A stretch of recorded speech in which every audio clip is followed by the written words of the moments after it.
The Gospel of Mark, chapter 14, verses 1 through 11. It was now 2 days before the Passover and the Feast of Unleavened Bread. And the chief priests and the scribes were seeking how to arrest him by stealth and kill him, for they said, "Not during the feast, lest there be an uproar from the people." And while he was at Bethany in the house of Simon the leper, as he was reclining at table, love that, at table, a woman came with an alabaster flask of ointment of pure nard, very costly. And she broke the flask and poured it over his head. There were some who said to themselves indignantly, "Why was the ointment wasted like that?" That may be one of the most heart-wrenching things the disciples ever said. Why was the ointment wasted like that? For this ointment could have been sold for more than 300 denarii and given to the poor. And they scolded her. But Jesus said, and I love this, "Leave her alone. Why do you trouble her?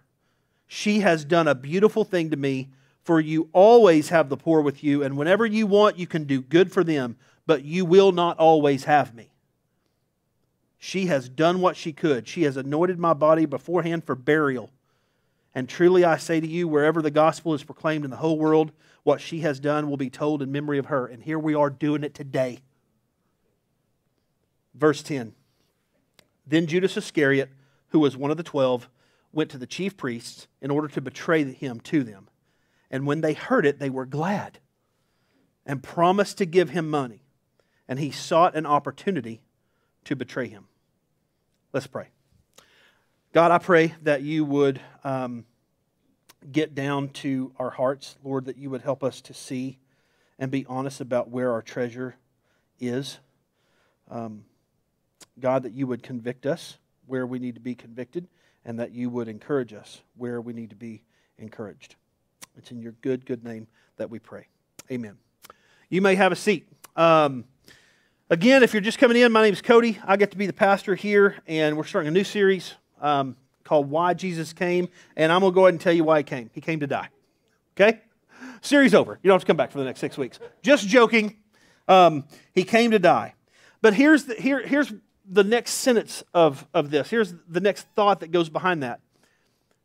When you really grasp why he came and what Jesus has done for you, when you really get a hold of that, when you really grasp that,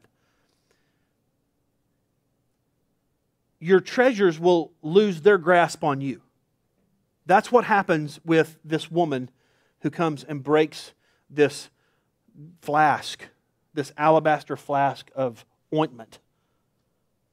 I mean, it is an expensive thing. We're going to look at that as we go through the passage. But here's the thing. Everything in this passage is about Jesus' impending death. And we've seen it as we've looked through the first few series. When we looked at who Jesus was, he's the Son of God. He's the Lamb of God who came to take away the sin of the world, John says. Well, how is he going to take away the sins of the world? We look on it, looking back through the cross, looking back on it, but the disciples, they didn't have the advantage of seeing it like that. And we know that he came to die for sin, but they're trying to figure this thing out.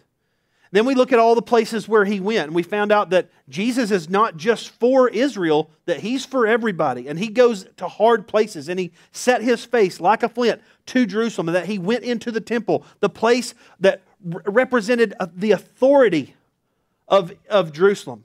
And he took on the authorities, the religious authorities in Jerusalem.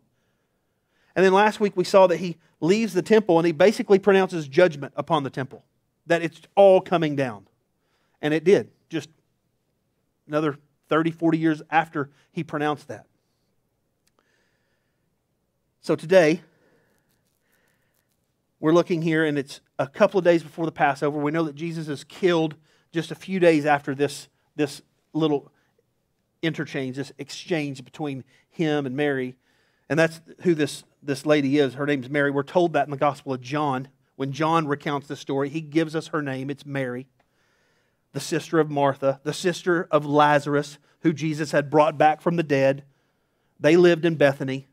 and they're at this other guy's house named Simon the leper. Presumably, Jesus had healed him. Otherwise, he wouldn't be there, and his disciples wouldn't be there, but presumably he healed him. And so you have Simon the leper who's been healed of disease, Lazarus who's been brought back from the dead, and they're conversing. They're sitting there, they're having a meal, they're talking. Well, let's not get too far ahead of ourselves.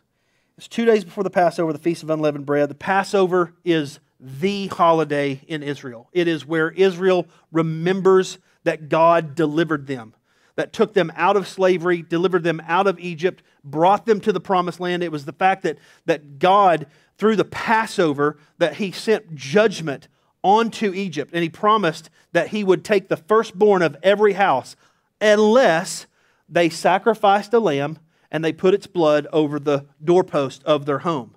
And if they did that, if they sheltered under the blood of the lamb, then the death angel, this last and final devastating plague, would pass over that house and would not take the firstborn.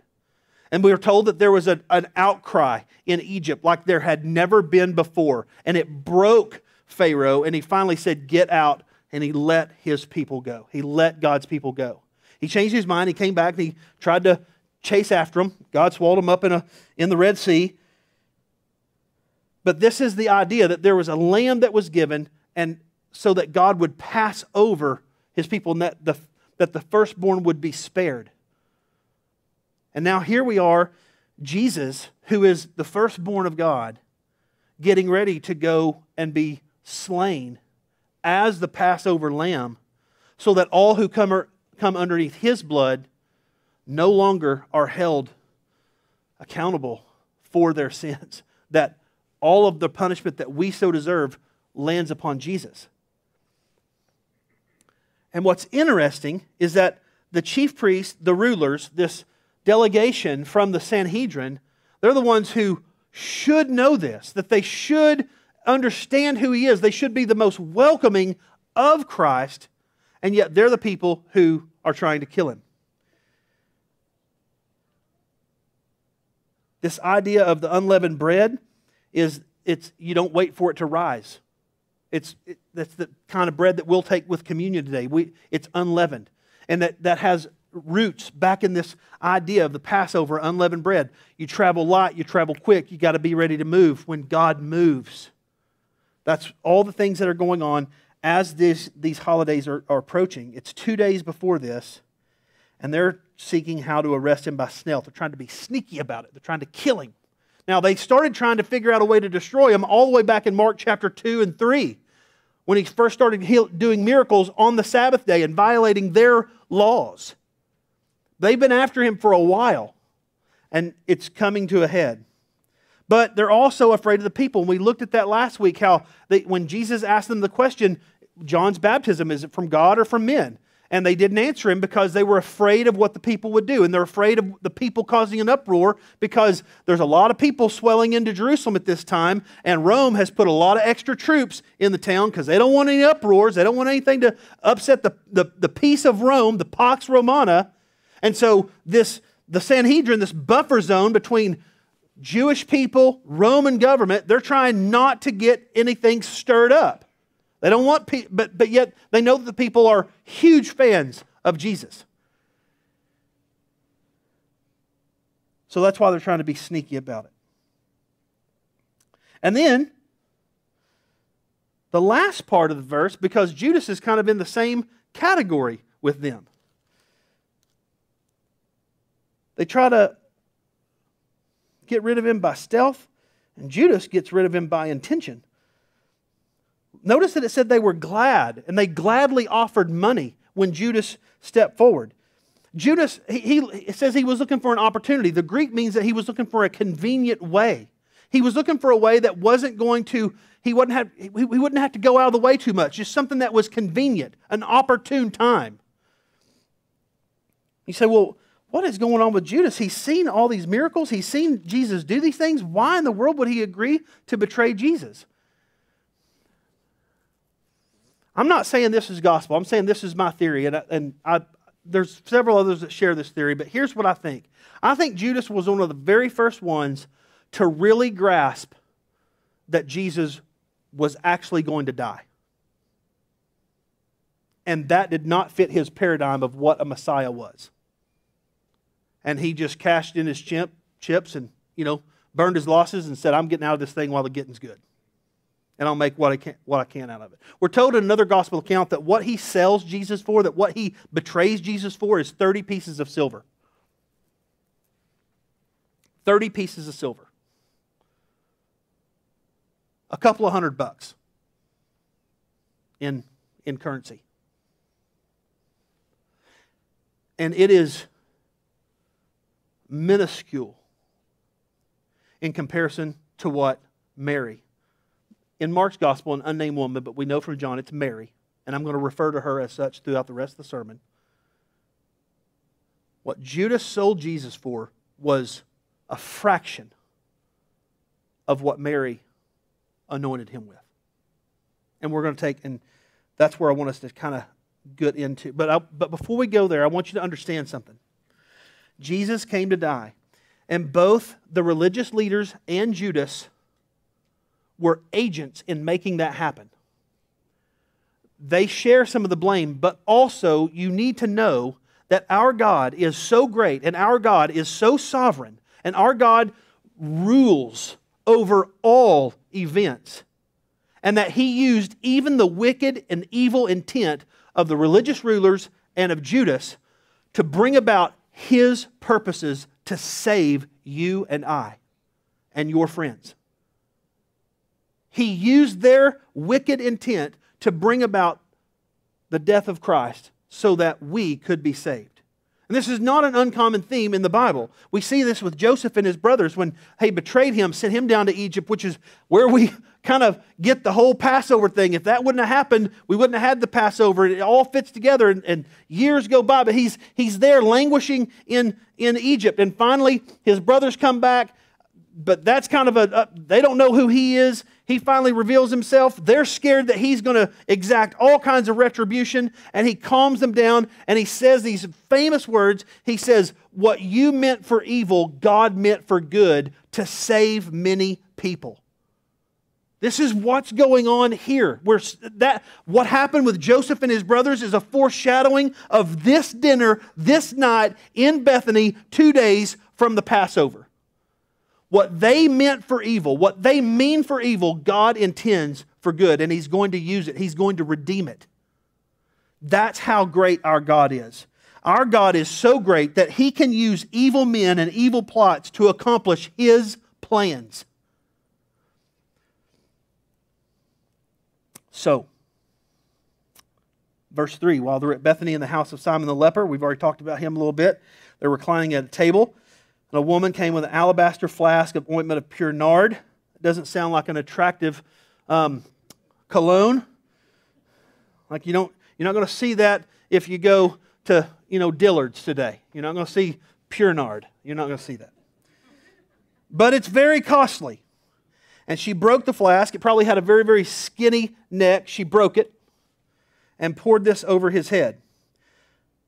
Now imagine, I've already told you that it's Mary, which that means that it's Lazarus and Martha, Simon the leper. They're all gathered, they're sitting around at the table.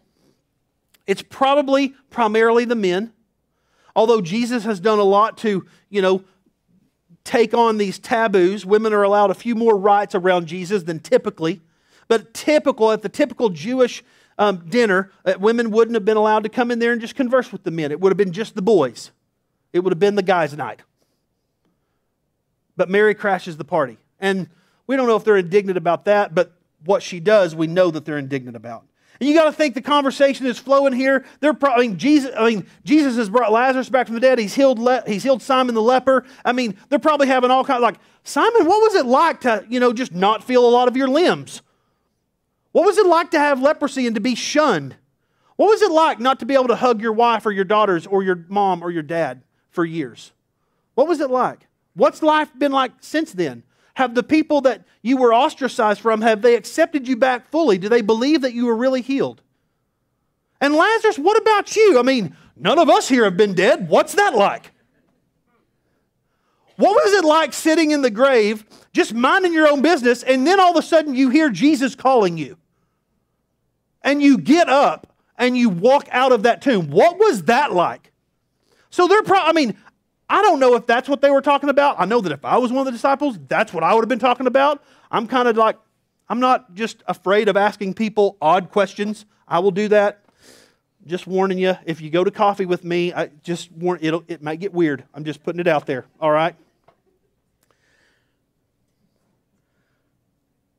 So they're having this conversation, and in walks Mary, and we're told that she breaks this thing, that she pours it over his head. Now, some of the gospel accounts say that she also wiped his feet, and people say, "Oh, well, this is not real. The Bible doesn't get it right. It's saying two different things." Well, no. As we take and we look back at what this thing was, it was probably anywhere from 12 to 16 ounces. Imagine a Coke.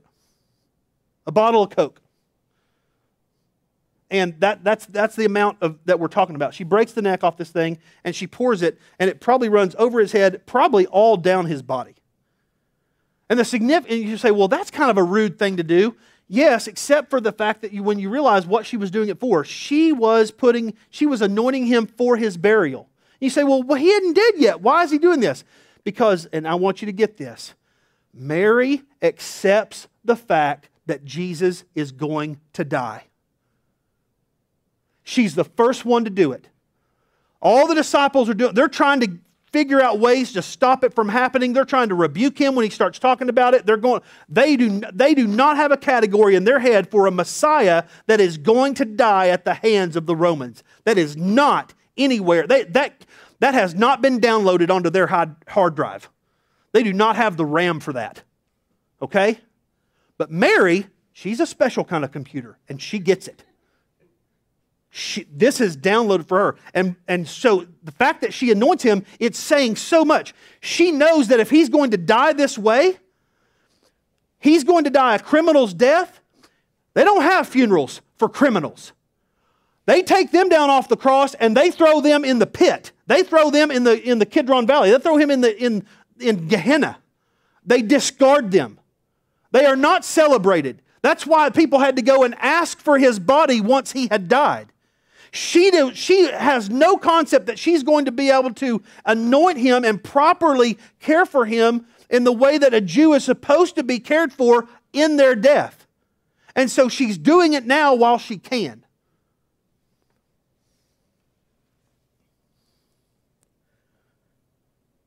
And they were furious about it. It talks about this alabaster flask, and it says it was very costly. This is probably a family heirloom. These were not rich people. It may have been as much as 12 to 16 ounces, probably so. And it's worth so much. And the disciples who are rebuking her tell us what it's worth, because that's why they're indignant. Look at verse 4. There were some who said to themselves indignantly, "Why was this ointment wasted like that?"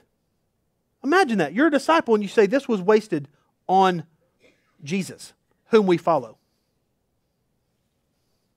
For this ointment could have been sold for more than 300 denarii. Now that's where I want to stop and just kind of break this down. A denarii was a typical day's wage. 300 would have been a year's wage. Now I just want to put that in terms right now. I don't know what you make a year. I know what me and my family make a year.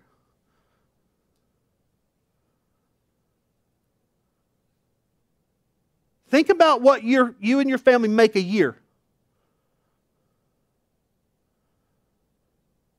And in 5 minutes it's gone. You've poured it out, anointing Jesus. You're not going to get it back. That's what they're seeing. That they're not computing this. In effect, they are saying Jesus is not worth it. That's why they said, "Why did she waste this?" Now,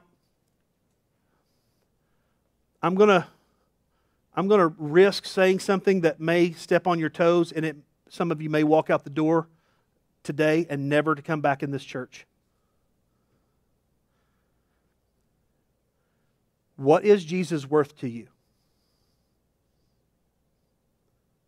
Does your attitude toward Him and His worth, is it reflected more by Mary or is it reflected more by the disciples? Are there things that when you are confronted with like this amount to give, or this sacrifice, or this treasure that you're holding on to, and you're told to give it, does your heart wrap around that thing and you say, no, Jesus isn't worth it? That's a waste. It is possible for a disciple and a follower of Jesus, someone who follows Him relatively closely, to not think he is worth what he is actually worth. And we see it all the time in what their treasures are, what their giving habits are. We see it reflected in the generosity of His people. We just do. I don't know what you give, but I'm telling you, if you don't see Jesus as worth it, if you see that the money given, that's a waste, or you think that that's it, there's something else that's got its hooks in your heart. And I'm doing my best to pry those things open. And I realize pulling a hook out of flesh is painful, because hooks have barbs. But you need to understand, Jesus came to die. And when you really grasp that, your treasures don't grasp you quite as much. That's what happened with Mary. This was a family heirloom. I don't know if she got Lazarus and Martha's permission to do this or not. Knowing Mary, and from what I know about her, she probably didn't. She was kind of like that. There was another time in Mary's life that they were gathered around, and she went and she just sat at the feet of Jesus. And Martha was doing all this work, and she came in there and said, and outed Mary. She said, "Tell her to get up off of her can and come in here in the kitchen and help me. I'm trying to fix dinner for 12 of you knuckleheads, and she's in here acting like she's one of the guys and not helping me at all. I got things to do. Tell her to come help me." And Jesus says, "She's chose the better thing, Martha. You're worried about a lot of things, and none of them are as important as what Mary's doing." I doubt Mary asked Martha permission to go sit at Jesus' feet. I doubt she asked permission to go and do this. But notice that they were indignant. They scolded her. They were furious. This idea of scolding, really, it's not quite enough. The word in Greek means that they flared their nostrils. You ever been so mad you flared your nostrils? I think y'all ought to try it right now. I'm doing it right now. Now I got to wipe my nose. They are mad. They are furious. Now get this. They have a good reason. This could have been given to the poor. Is Jesus against doing things for poor people? No. No, He's not. And He rebukes them. He says, "Guys, you don't get it. You're not getting this." They flared their nostrils. They were harsh. They were thinking practically. 300 denarii was a year's worth of wages. I remember the first time living here in Arizona, I walked into a Costco for my first time. We didn't have Costco in Oklahoma when I lived there. I walked into a Costco. I'm like, oh, this is like Walmart. This is like Sam's Club, but better. So, sorry for you Sam's Club fans. So, if you join both, be bipartisan. I don't know. So, but I walked in there, and of course in Oklahoma, I was not used to seeing alcohol and stuff. And I'm like, they got a whole section of alcohol. And then they have like this glass case. This is like this was like crazy. And I started looking at the prices. I'm like, did I interpret that right? Like there's a $37,000 bottle of scotch in there, and scotch is not good anyway. Sorry if I offended you. Like, I ain't into it, Bourbon? Yeah, not scotch. No. So, but $37,000 for just like this little, I had a hard time computing that. What she just poured over his head, in today's currency, for our context, it's probably $100,000, 50 to $100,000. I know some of you are like, $100,000, I make more than that. Great, start giving. Tithe. Bless us. And some of you are like, I don't make anywhere near that. I know, me too. I'm with you, bro. But just a year's worth of your wages poured out. They're indignant. They see Jesus' ministry as primarily a welfare ministry of taking care of everybody else, not atoning for the sins of His people, of their sins. They have the temple. They have the Passover. They have the sacrificial system to do that. We don't need Him to do that. And Jesus is turning everything on its head. Isn't it interesting that the guys closest to Jesus don't think Him worthy of the gift that Mary gave? Commentator by the name Edwards says this. He goes, these men were close physically, had seen the Lord's miracles, had heard His teaching. And though they had seen the works and the words of Jesus, they had failed to really sit with open ears and open hearts at the feet of Jesus. Mary had. Remember. Why? Perhaps because they were so occupied with the physical kingdom and were seeking things like position and praise for themselves. And I think it's the same problem that we have. We don't give extravagantly, and we don't give the way that Mary did because we're seeking position for ourselves.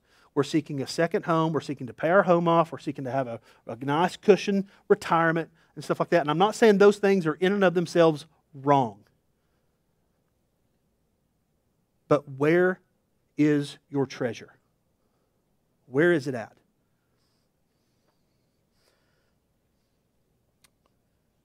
Does your practicality interrupt your worship? Mary is worshiping Jesus. It is an absolute, all-in act of worship. And the practicality of His disciples, they can't see it, and they scold her for it. Does your practicality blind you to the true worth of Christ? Jesus came to die, but His disciples couldn't see it. Jesus wasn't worth her gift to them. They did not see Him as the greatest gift, so they balked at someone else giving Him their greatest gift. What about you? What does your treasure say about your heart? What does your bank account say about your heart and where you spend? What does it say about your generosity? Jesus' words come and says, leave her alone. Why do you trouble her? She's done a beautiful thing to me. You'll always have the poor with you. You'll not always have me. She's done what she could. She anointed my body beforehand for burial. And wherever the gospel is proclaimed in the whole world, what she's done will be told. And it's being told again. And it'll be told again and again and again and again. Jesus is worth way more than the contents of that alabaster flask. And Jesus is worth way more than our homes, the amount in our retirement savings, the amounts in our bank accounts. He is worth more than all of those things. Why? Because no amount of equity in your house and no amount of money in your account can ever atone for your sin. You can't buy your way out of that sin debt. You can't. You can't buy your way back to God. You can't write a check and say, me and God are good.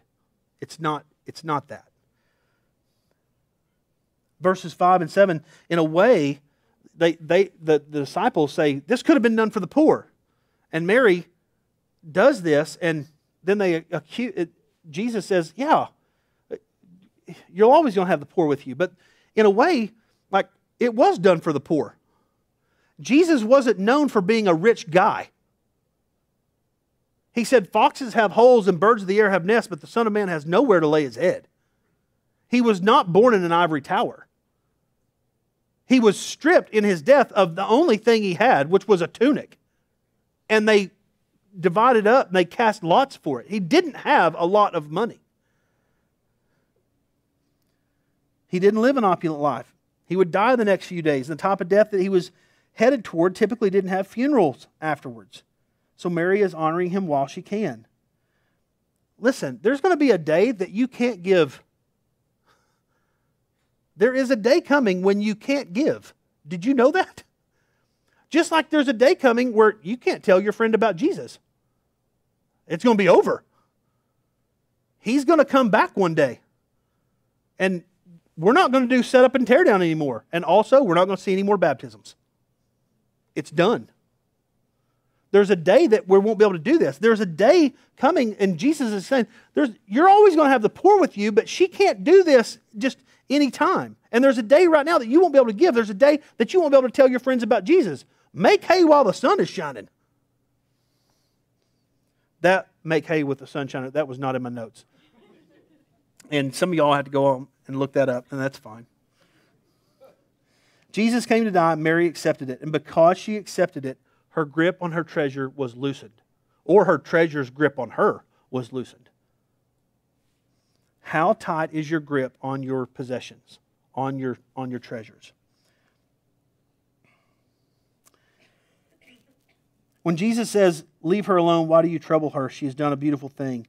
I just want, as we wrap this thing up, for the one who accepts Jesus' death for their sin, Jesus comes to your defense. For anybody that's put their faith and trust in Jesus, who shall bring any charge against God's elect? It is God who justifies. There's no condemnation that can stand against us.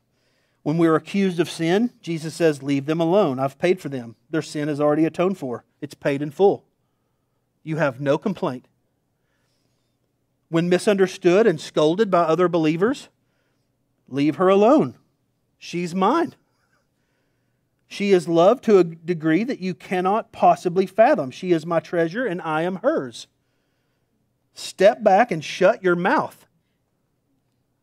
I know you don't want to think of Jesus talking that way, but I do.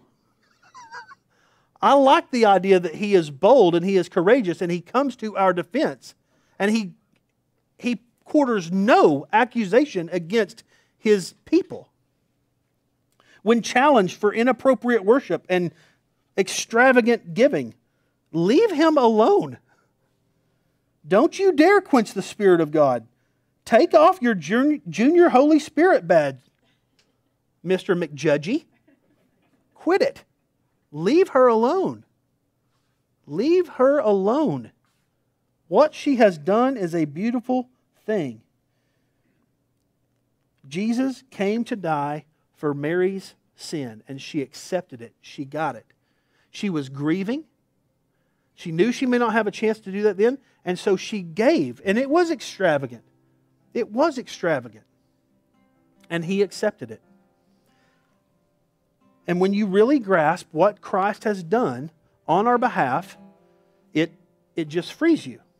I'm not saying that you're all going to go out and write $100,000 checks. I'm not saying that. So far, we haven't had anything like that happen in the life of our church. We don't have any of those kind of heirlooms that are floating around that I'm aware of. No check that big has ever come through here.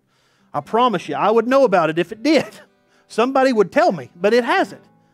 Not saying that you have to give, that's not it. I'm saying, does Christ's death, is who He is that your biggest treasure? Or is it something else? Christ died for us. When we really grasp that, our grip on other things and other things' grips on us loosens. Okay? So, here's the invitation. For those of you who are Christians, we're going to invite you to come and take some unleavened bread and some juice and remember what Christ has done. that He is our treasure, that we do this in remembrance of Him. And if Christ is not your greatest treasure, I want you to examine that and just deal with it. Just work. Let Him give some space for Jesus to work with you. Okay? And then lastly, we're going to sing. We're going to re-sing the song that we sang, that we learned this morning. We're going to sing a few other ones, and we're going to sing loud because of what Jesus has done. He's our greatest treasure. He's done for us what no one else could do, what no amount of money could ever do for us. So we sing to Him. We bring to Him the sacrifice of praise. Okay? I'm going to pray for you, and then we're going to sing. Jesus, we ask that You would speak. We ask that You would convict. We ask that You would encourage. God, thank You that You have come to our defense, that You've come to our aid, that You've done for us what we could not do for ourselves, what we could never in a million, billion, trillion years ever buy on our own. You have so richly and extravagantly provided that for us. You have paid for all of our sin by Your atoning work on the cross. You are our Passover lamb. We are hid underneath the shelter of Your wings. God, may that grip us. May that truth grip our hearts. May You free us from the tyranny of possessions, the tyranny of scarcity mentality. Would You free us from that? Would You convince us that we have all that You say we have? In Your good name we ask it. Amen.